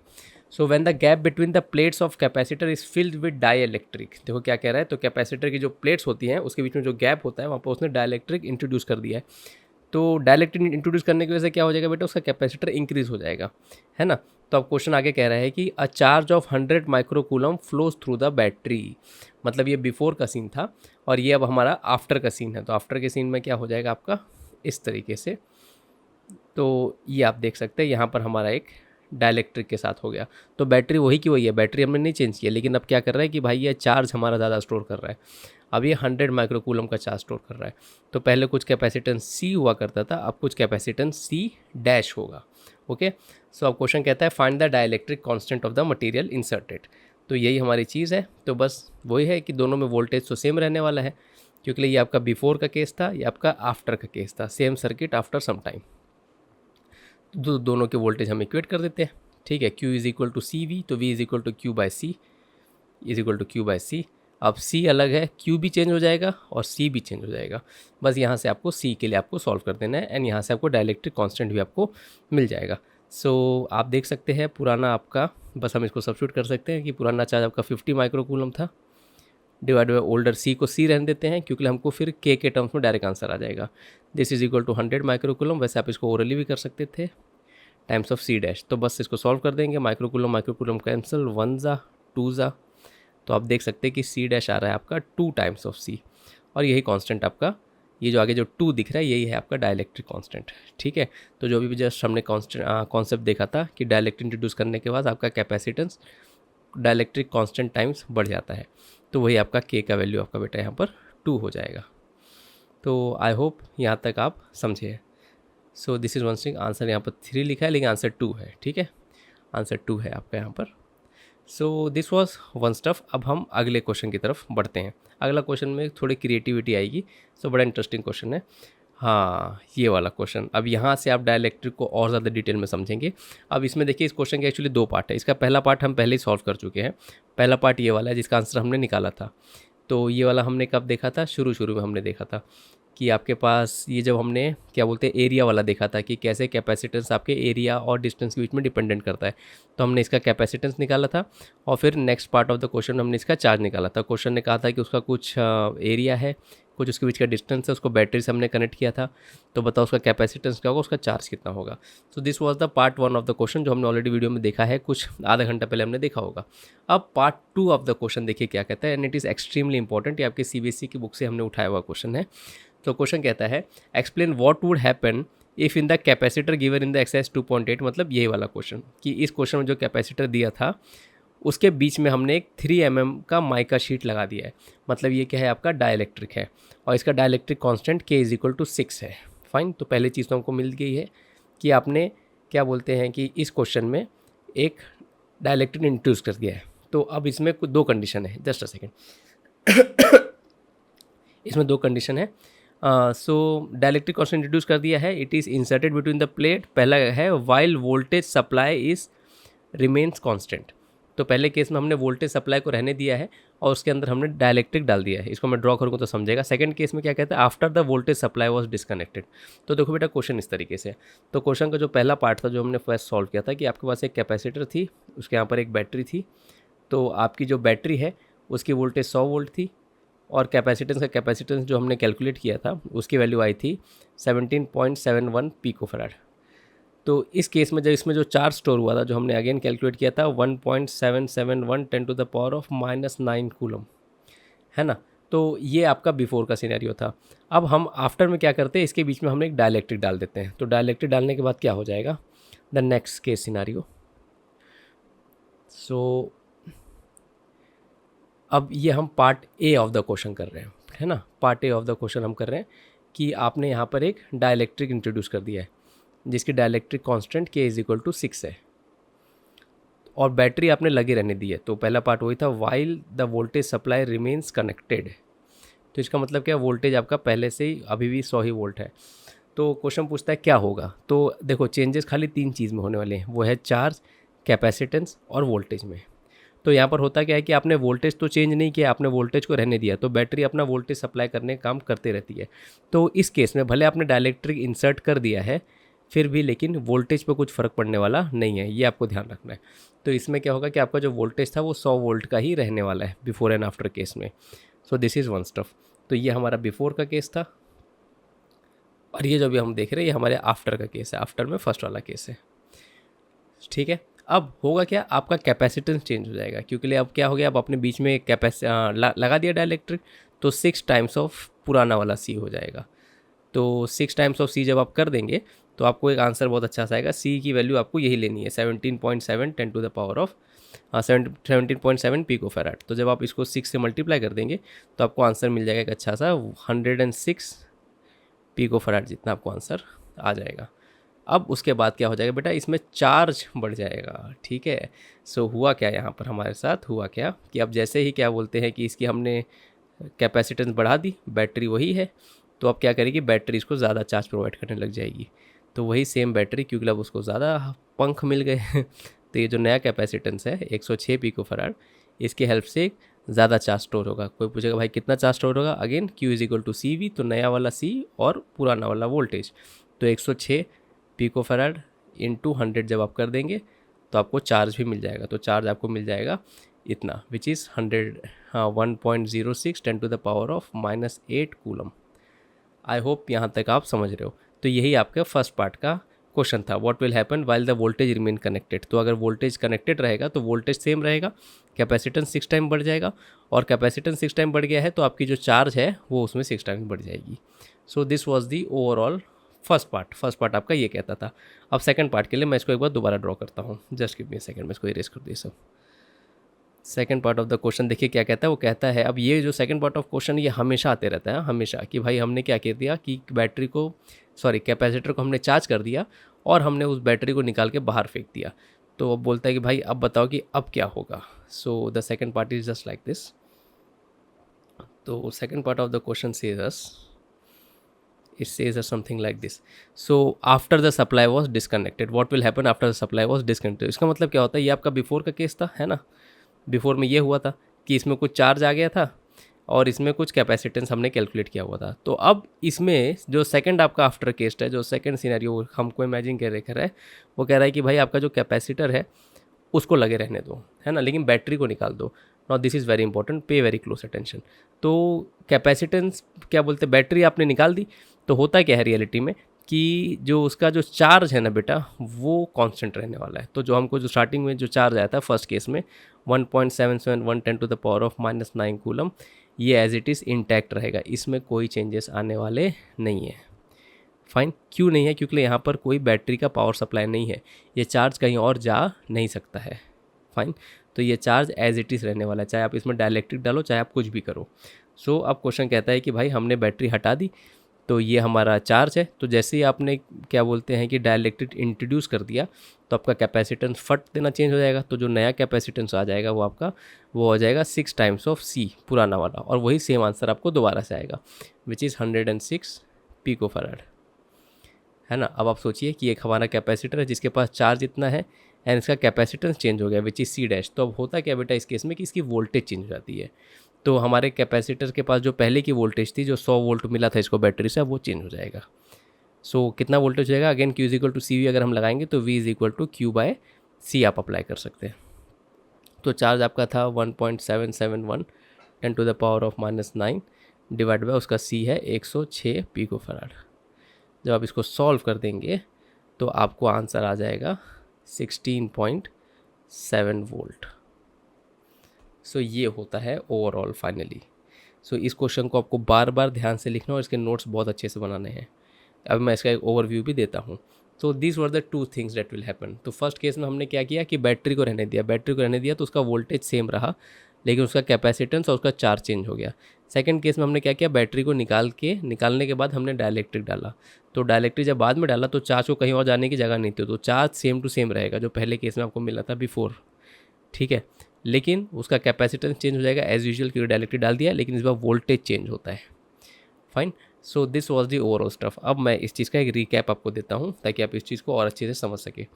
सो अगर हम इसको बहुत अच्छे से देखें तो हमारे साथ क्वेश्चन में हुआ क्या। तो हमारे पास ओवरऑल सबसे पहले हमारे पास एक कैपेसिटर था, उसके यहाँ पर एक बैटरी थी, तो उसका कुछ चार्ज आ गया उसके अंदर, उसका कैपेसिटेंस C था और बैटरी ने उसको कुछ वोल्टेज V दे दी। अब यहाँ से क्वेश्चन कहता है कि दो रास्ते निकलने वाले। पहले रास्ते में हम क्या करते हैं, बैटरी को लगे रहने देते हैं और क्या बोलते हैं कि वहाँ पर हम एक डाइलेक्ट्रिक इंट्रोड्यूस कर देते हैं। अब क्योंकि बैटरी लगी हुई है तो बैटरी वोल्टेज को कुछ होने नहीं देती, वोल्टेज V का V ही रहेगा। तो इस केस में 100 वोल्ट था तो 100 वोल्ट ही आफ्टर में भी रहेगा। लेकिन अब यहाँ पर क्योंकि डाइलेक्ट्रिक आ गया तो सी डैश, कैपेसिटेंस आपका चेंज हो जाएगा डायलेक्ट्रिक की वजह से, क्योंकि डायलेक्ट्रिक डालते ही कैपेसिटेंस चेंज हो जाएगा। अब यहाँ पर चीज़ों को बैलेंस आउट करने के लिए आपका चार्ज चेंज हो जाता है, ठीक है, क्योंकि अगर आप Q इज इक्वल टू सी भी लगाने जाएंगे, सिंस सी हैज़ चेंज तो therefore charge must also change. तो इसीलिए क्या बोलते हैं, जो आपका फर्स्ट आफ्टर वाला केस था वहाँ पर आपका चार्ज चेंज हो जाता है बेटा। ओके, इसमें कौन चेंज होगा, चार्ज आपका चेंज हो जाएगा, कैपेसिटेंस चेंज हो जाएगा। लेकिन जो सेकंड आपका आफ्टर वाला केस है, आफ्टर 2, इसमें आपका क्या होता है कि क्योंकि आपने बैटरी निकाल दी है, अब आपने बैटरी निकाल दी है तो कोई प्रॉपर पोटेंशियल सप्लाई करने वाला बचा नहीं। तो अगर लेट से क्वेश्चन कहता है कि खाली बैटरी निकाल के फेंक दी हमने, तब क्या होगा। लेट से बैटरी निकाल के फेंक दी, डायलेक्ट्रिक नहीं डाला, तभी भी बैटरी ने जिसको पहले पोटेंशियल दिया था ना, वो पोटेंशियल इसमें रहेगा, पुराना वाला चार्ज भी रहेगा और पुराना वाला कैपेसिटेंस भी रहेगा। लेकिन अब क्वेश्चन कहता है कि भाई अब मैंने इसमें डायलेक्ट्रिक डाल दिया। अब डायलेक्ट्रिक डालते बेटा ये हो जाएगा कि आपका जो कैपेसिटेंस है वो फ़र्क देना चेंज हो जाएगा, है ना, 6 टाइम्स ऑफ प्रीवियस कैपेसिटेंस हो जाएगा। और यहाँ पर जो आपका चार्ज था, जो पहले वाला चार्ज था, वो as it is same to same रहेगा, क्योंकि चार्ज को जाने के लिए कहीं और स्पेस नहीं है, तो वो चार्ज, पुराना वाला चार्ज कंजर्व रहता है इस सिचुएशन में, है ना। और क्या कहते हैं कि आपका जो वोल्टेज है फिर बाय डिफ़ॉल्ट वोल्टेज चेंज हो जाएगा। तो जो आपका नया वोल्टेज मिल जाएगा यहाँ पर, वो आपको मिल जाएगा Q/C डैश। आई होप ये चीज़ समझे, किसी चीज़ को रट्टा नहीं मारना है, बस आपको इसको अपने नोट्स में लिख देना है। ताकि आप जब भी रिवीजन करने बैठे तो आपको बहुत बहुत बहुत काम आएगा। आई होप मैं इस चीज़ को आपको समझा पाया। अब कुछ और सिचुएशन देखते हैं जहाँ पर डाइलेक्ट्रिक स्लैब्स के अलग अलग कॉम्बिनेशन आएंगे। तो ये क्वेश्चन हमने एस वर्मा सर की बुक से उठाया है, या आप बुक में एक्सरसाइज खोलेंगे तो आपको दिख जाएगा। There are multiple ways through which we can correct a dielectric. तो जैसे आप कुछ ये 3 सिचुएशन देख सकते हैं। तो क्वेश्चन पढ़ते हैं, देखते हैं क्वेश्चन क्या कहता है। क्वेश्चन कहता है find the capacitance of the capacitor shown in the figure, the plate area is A and the separation between them is D. The difference of dielectric slab in a particular part of the same thickness, ठीक है, and the entire gap between the plates is filled with the dielectric. So overall क्या कह रहा है question हमसे मोटा छोटा, कि आपके पास इस डायग्राम को अगर आप ना समझ पाए तो आप बुक को उल्टा कर देना, लेकिन मैं आपको समझाता हूँ। यहाँ पर सीरीज और पैरेलल का फंडा आता है। तो अभी तक जो हमने एग्जाम्पल देखा था, हमने देखा था कि कैपेसिटर के प्लेट में हम एक ही डायलेक्ट्रिक डाल रहे थे K, जिसकी वजह से उसका capacitance K times of C हो जा रहा था। लेकिन अब क्वेश्चन क्या कर रहा है, क्योंकि क्वेश्चन तो बदमाश है ये है, तो वो क्या करता है कि आपके पास 2 3 4 5 ऐसे भी कर सकता है, डायलेक्ट्रिक के कॉम्बिनेशन डाल देगा। तो अब जैसे पहला कॉम्बिनेशन हम देखते हैं, फर्स्ट वाला केस अगर हम देखें तो ऊपर से हमारी वायर आ रही है और ये हमारा कैपेसिटर था। इस कैपेसिटर में हमने 2 डायलेक्ट्रिक डाल के रखे हुए हैं। तो ऊपर वाला एक एरिया एक कवर कर रहा है, इसको K1 कह देते हैं, और नीचे वाला कोई दूसरा कवर अप कर रहा है, इसको K2 कह देते हैं। बेसिकली होता क्या है, जब ये इस तरीके से सब के सब पैरेलल होते हैं ना, तब ये आपका केस हो जाता है सीरीज़ का, ठीक है। तो बेसिकली होता क्या है, अगर हम इसको रीड्रॉ करेंगे तो we can redraw it like this, कि 2 कैपेसिटर, एक के इसमें K1 है और दूसरे के उसमें K2 है, ये दोनों आपस में सीरीज़ में कनेक्टेड है। तो ये हो जाता है यहाँ पर। दिस इज़ वन स्टफ जो आपको ध्यान है, फिर आपको इसका इक्विवेलेंट निकाल लेना है। सिमिलरली जो आपका सेकंड वाला डायग्राम है, अगर आप सेकंड वाला डायग्राम भी देखेंगे बहुत अच्छे से, तो यहाँ पर अगर आप देखेंगे तो सेम तरीके से है। ये यहाँ पर आपने 3 इंसर्ट कर दिए हैं, है ना। तो ये 3 के 3 प्लेट्स आपस में अगल बगल पे है। ये जो 3 के 3 के प्लेट्स है, ये आपस में एक सीरीज़ कॉम्बिनेशन क्रिएट करते हैं। ये जब आप वापस रीड्रॉ करेंगे तो पहला आपका ये हो जाएगा, जिसमें सबके सब चीज़ें ऐसी हैं। सेकंड वाला आपका ये हो जाएगा, जिसमें लाइंस ऐसी हैं, और थर्ड वाला आपका ये हो जाएगा। तो इस ओरिएंटेशन में जब चीज़ें होती हैं, it means they are in series. Third वाला जो ओरिएंटेशन है आपका, अगर आप देखेंगे तो यहाँ पर थोड़ा सा उसने आपको ट्रिक किया है। तो यहाँ पर उसने क्या किया है, ये ऐसे रख के उसने बीच में उसने एक डंडी डाल दी है, राइट। तो अब क्या हो जाता है कि ये आपका एक रीजन हो गया, ये आपका दूसरा रीजन हो गया। तो ये वाला जो केस बनता है, इसको आपको ध्यान रखना है, ये वाला केस आपका पैरेलल का केस होता है। तो यहाँ पर क्या होता है कि ये ऊपर वाला जो होता है और जो नीचे वाला जो होता है, ये इस तरीके से होता है। तो इसमें ऐसे ऐसे और इसमें ऐसे ऐसे ऐसे। तो ये बस समझाने के लिए मैं आपको बता रहा था कि आप एग्ज़ाम देखते ही ऐसा कर। तो आप कैसे ध्यान रखेंगे कि अगर जैसे कबर्ड जैसा आपको दिखता है ना, कबर्ड जैसे आपको 2 पार्टीशन दिखते हैं, तो इसका मतलब क्या हो गया कि ये आपका पैरेलल में है, फाइन। और सैंडविच की तरह एक के नीचे एक अगर दिखते हैं वो लोग, तो वो लोग आपके सीरीज़ में है। ये एक शॉर्टकट टेक्निक से आप ध्यान रख सकते हैं। तो होता क्या है, अब बहुत ध्यान सुनना। तो इसका कैपेसिटेंस आप कैलकुलेट कैसे करेंगे? तो अब ये K1 K2 ये सब तो हम समझ गए कि भाई अरेंजमेंट इस तरीके से हो गया, थोड़ा सा लेंदी है ये, इसको बहुत ध्यान से सुनना। सो अब हम करते क्या है बेटा, अब जैसे कि आप फर्स्ट वाले कैपेसिटर को देखो, ये जो K1 वाला कैपेसिटर है फर्स्ट वाला, है ना, तो इसको क्या मिलता है, इसको पूरा का पूरा इसका एरिया मिल जाता है, लेकिन इसको जो डिस्टेंस है ना वो डिस्टेंस हाफ मिलता है, क्योंकि क्वेश्चन में क्योंकि इक्वल लेंथ के सब डायलेक्ट्रिक्स डाले हुए हैं। तो लेट्स से पहले डिस्टेंस, जैसे क्वेश्चन ने मेंशन किया था यहाँ पर कि डिस्टेंस d है दोनों के बीच में, टोटल डिस्टेंस, और इक्वली बांटा है तो ऊपर वाला d/2 हो जाता है और नीचे वाला d/2 हो जाता है। तो फर्स्ट वाले का जो कैपेसिटेंस होगा C1 जो होगा वो उसका वैल्यू हम ऐसे निकालते हैं, it is epsilon not A/d/2। ठीक है, एप्सिलॉन नॉट A/d होता है फॉर्मूला, लेकिन इसको आधा डिस्टेंस मिला तो हम d/2 लिख देते हैं वहाँ पर। और क्योंकि वहाँ पर डायलेक्ट्रिक K1 था तो C1 की वैल्यू रहती है K1 एप्सिलॉन नॉट A/d/2। ठीक है, और सेकंड जो आपका C2 होगा सेकंड कैपेसिटर में, उसको हम लिखते हैं K2 एप्सिलॉन नॉट A/d/2। तो यही हो गया। अब ये दोनों सीरीज में है तो C1 C2 divide by C1 plus C2 करके आप आंसर निकाल सकते हैं। सिमिलरली अगर आप ये वाला अरेंजमेंट देखेंगे तो इसमें भी यही होता है कि आप तीनों को उसने 3 इक्वल सेक्शन में बांट दिया है, तो ये सब के सब d/3 d/3 d/3 हो जाते हैं, है ना। तो इसमें जो कैपेसिटेंस है C1 वो आ जाएगा आपका, इट विल बी K1, ठीक है, epsilon naught A/d/3। And similarly बाकी केसेस में अभी आपके बन जाएंगे K2 एप्सिलॉन नॉट A/d/3 और C3 is equal to K3 epsilon naught A/d/3। ये आप समझ गए आई होप। सो इसमें क्या होता है कि एरिया सेम रहता है, एरिया डज नॉट चेंज, यहाँ पर खाली डिस्टेंस चेंज होता है। लेकिन जो सेकंड वाला पार्ट है इसको अब आपको पूरा पिक्चर क्लियर हो जाएगा कि आपका जो सेकंड वाला पार्ट है, जो ये वाला पार्ट है, इसमें आपका एरिया बढ़ता है। अब आप खुद सोचिए कि ये बीच में हमने पार्टीशन डाल दिया ना, इसमें पार्टीशन हमने बीच में डाल दिया, तो ये प्लेट का खाली ऊपर वाला ये जो एरिया दिख रहा है ना, ये वाला एरिया, ये खाली एक कैपेसिटर यूज़ करता है, जो सेकंड वाला एरिया है सेकंड कैपेसिटर यूज़ करता है। तो यहाँ पर क्या होता है कि डिस्टेंस तो दोनों को पूरा मिल जाता है ना। ये जो आपका एक साँचा है ये पूरा डिस्टेंस d यूज़ कर रहा है, लेकिन एरिया खाली वो आधा यूज़ कर पाता है। सिमिलरली ये भी पूरा डिस्टेंस d यूज़ कर रहा है ऊपर से लेकर नीचे तक, लेकिन एरिया आधा यूज़ करता है। तो यहाँ पर होता क्या है कि जो आपका जो इसमें जो कैपेसिटेंस होगा, again it will B epsilon not, अब ये एरिया आधा यूज़ करता है, इसको A/2 हम कहते हैं, और डिस्टेंस d होता है, और कैपेसिटेंस K1 था तो इसको K1 लिख देते हैं।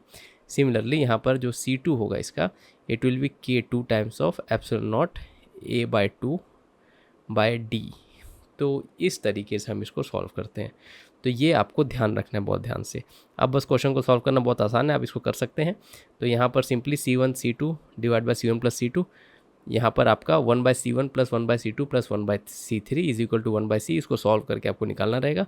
एंड क्योंकि लिए ये आपके पैरेलल का अरेंजमेंट का है, तो यहाँ पर आपको खाली बस दोनों को ऐड करना होगा C1 प्लस C2। आई होप ये चीज़ को मैं ओवरऑल समझा पाया। अब इसका फंडा मैं आपको थोड़ा और अच्छे से बताता हूँ कि क्या कहते हैं कि होता कैसे है। सो आप इमेजिन करिए ये मेरा सेलफ़ोन है ना, यहाँ पर कुछ आपको एरिया इसका दिख रहा है। अब ये सेलफ़ोन मैंने ऐसे रखा हुआ है और मैंने इसके नीचे डायलेक्ट्रिक रख दिया। आप इमेजिन करिए क्यूब मैंने रख दिया है, तो विल यू एग्री सर वो क्यूब इसका पूरा का पूरा एरिया, ये जो नीचे वाला जो पूरा एरिया है वो क्यूब पूरा का पूरा यूज़ करेगा, है ना। वही केस आपका ये वाला था कि इसमें क्या होता है कि पूरा का पूरा हमको एरिया मिलता है।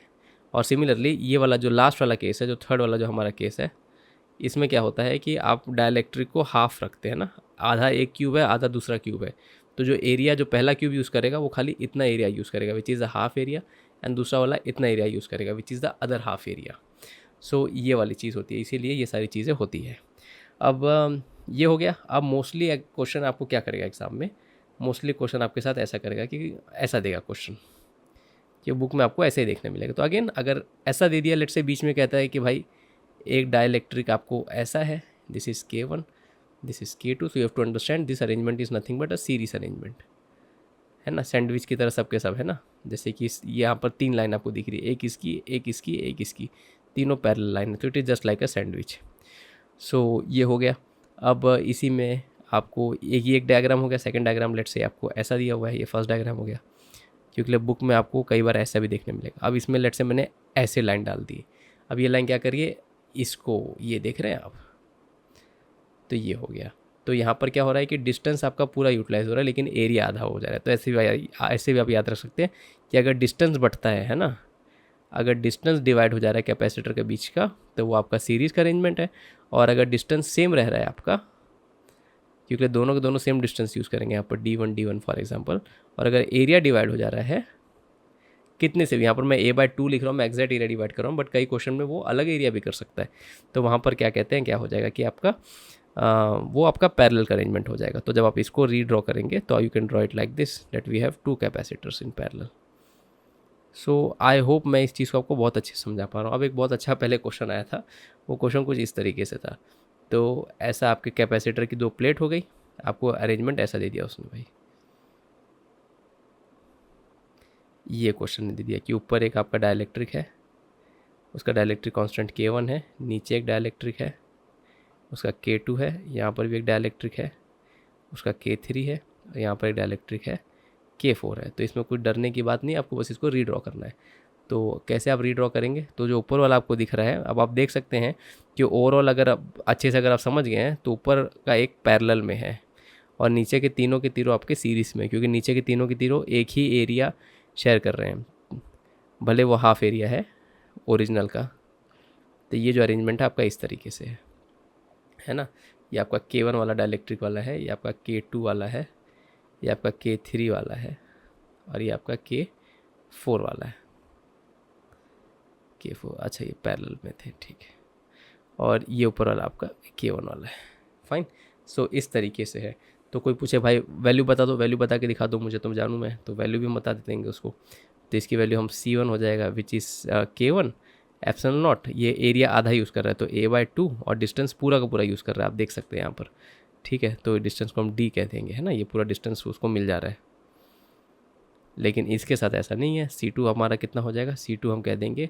अब अगर आप ध्यान से देखेंगे तो ये एरिया क्या कहते हैं कि आपका आधा ही एरिया आपका यूज़ कर पाता है, fine. So it uses half of the area, तो इट इज़ K2 आपका एप्सिलॉन नॉट A/2 और डिस्टेंस क्या बोलते हैं कि डिस्टेंस ये आपका 1/3 यूज़ करता है, आप ध्यान से देखिएगा। तो this will become out to be D/3, fine. तो इस प्लेट का आधा एरिया इसको मिलता है, तो ये नीचे वाले सबको आधा आधा मिल जाता है, ऊपर वाले को अकेले को पूरा आधा। तो इस तरीके से ये हो गया आपका। सो दिस वॉज वन थिंग। अब क्या कहते हैं कि K3 का देख लीजिए कैसे लिखेंगे हम, it will be C3 is equal to K3 epsilon naught A/2 again divide by again D/3। I hope आप पैटर्न को समझ गए हैं। C4 will be K4 epsilon naught A/2 divide by D/3। तो ये हो गया बस, फिर आपको इसको सॉल्व कर लेना जैसे करना था। सो आई होप मैं आपको कैपेसिटर बहुत अच्छे से समझा पाया। अब हम आगे वाले चीज़ में और चीज़ें देखेंगे।